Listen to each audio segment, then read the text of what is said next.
I'm more than just black. I'm more than just an Amsterdam person. I'm more than uh, like a rapper. I'm more than a spoken word artist. I'm more than uh, a person who's from uh, like diaspora. I'm like I'm all in one, and I don't think that it should be limited to being a black man. I also I address many things in my spoken word pieces or my music. Well, there's a question that I was asking everybody I spoke to was about when you were younger, because you were born and bred in Amsterdam, Yeah, basically. You're a really true Amsterdammer. I am. At what point did you go, oh, people see me as black? Like, when was the moment for you? 'Cause I know when it was for me, some people have their own. But or was you always aware that you were being seen by the color of your skin for the most part? Uh, yeah, I think since elementary school already, uh, and kindergarten actually, because I lived in the East, and I had a school, elementary school in my street, but my parents made me bike uh, half an hour to like a different area to go to school, to like a white school. So I was like one of three non Dutch people, non white Dutch people. So I was always like aware of I'm like different than the rest. Not in a bad way, but you talk about these things, and although I never felt it as a disadvantage or whatever, you still know the stuff. So yeah. And have you made it part of what you celebrate in yourself, or is it just part of you and you don't think much about your racial identity on a day to day? Um,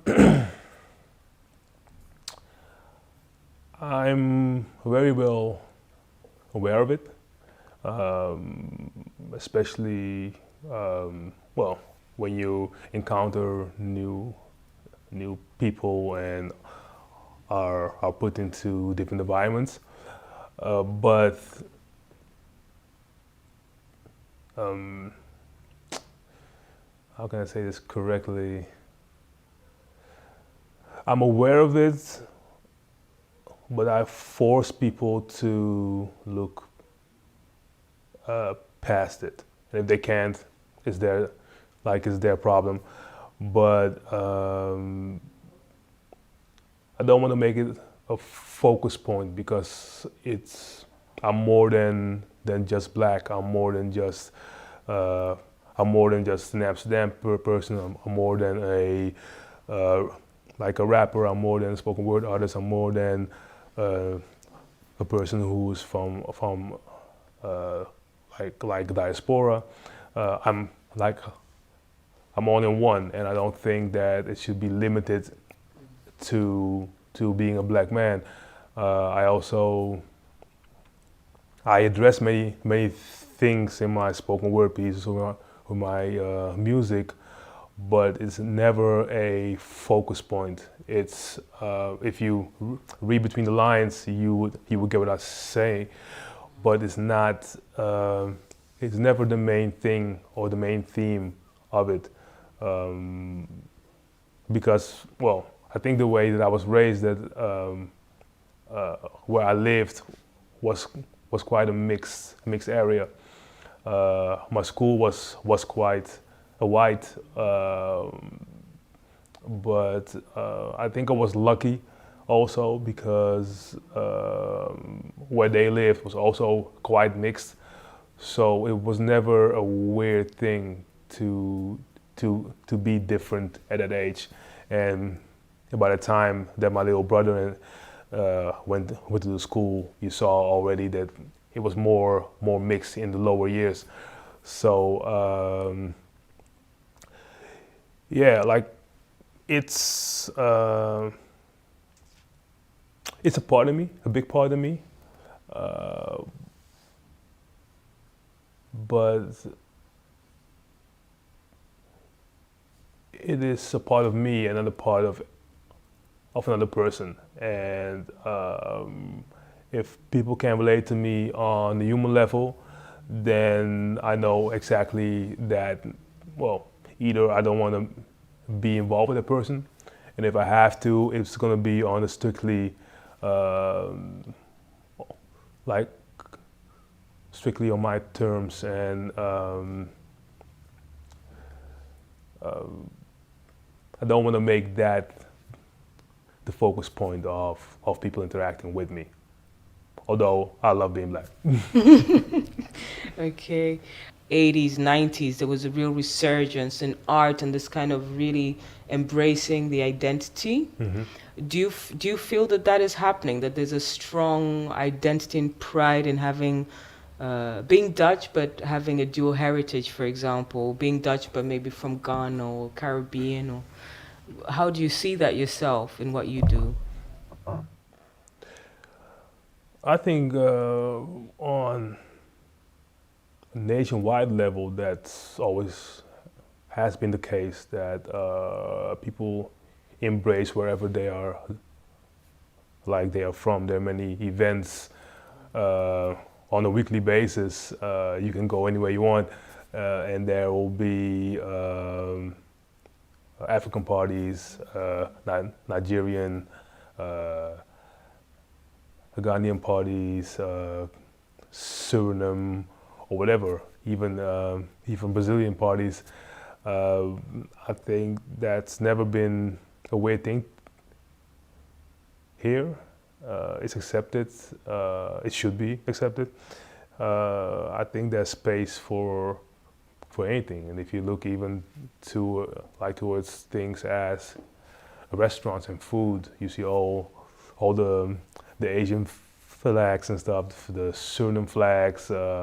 Everything is out in the open and it's welcome. And I think I can't name any town outside of Amsterdam without an Asian restaurant in there. But also, I think the Afrocentricity is more celebrated on like not underground, but it won't pop up to like the mainstream because it stops over there. Like that's where you have to adapt to whatever the mainstream wants. But there are many events or people wearing dashikis or whatever as a normal thing, and again, it should be like everybody should be able to express themselves the way they want to, and I'm glad to see they do. I still see a roller coaster ride in this. That in the 80s it was more, then it went down. Early 90s, mid 90s it went up a bit, and then it went down again. And the last few years I've been seeing more people again with like afros and stuff. Afro combs in his hair, women without extensions and stuff. So you see, it always comes back at some point. There's a real line between the grassroots and the mainstream, because in England I saw it filtering into the mainstream, not which was interesting. But in England, I think that you have people in the mainstream with a voice and with enough leverage to make it happen and put their people on. Here you get stopped and you get canceled. Like we've had a few, I think the last few were in the 90s, but we don't own the media here. Like we don't have a big BET enough or a voice, but even BET is not owned actually. No, but like for instance, like in the UK, he had what's his name again? Trevor Nelson. Yes. Back in the days, That's true. We had like a female Trevor Nelson here, and over there, Trevor is doing big things still, and she is now into politics, but she never got on his level in media, and a few other people who were doing great things for hip hop and R&B back in the day just got pushed out. And I mean, the biggest urban radio station here is not owned by black people or people who actually love that kind of music. That's why you also hear the same things all over and over again. And which station is that one? The biggest urban. The Funx. Funx, yeah. Okay. Yeah. It's just what it is. And also on mainstream TV, so on the NPO, RTL, and Veronica, you have a lot of foreign people who are on there, but they're basically the same person. It's just you have to be funny enough, not voice an urban opinion, play nice with the rest of the cast, and then you can be on there for as long as you want. But those people don't represent what's going on, and that's why I've always felt like I haven't watched like Dutch TV actively since I was a kid. I was like that's not what's happening here. These people don't represent anything. Please like and subscribe. Shattered Hues Films.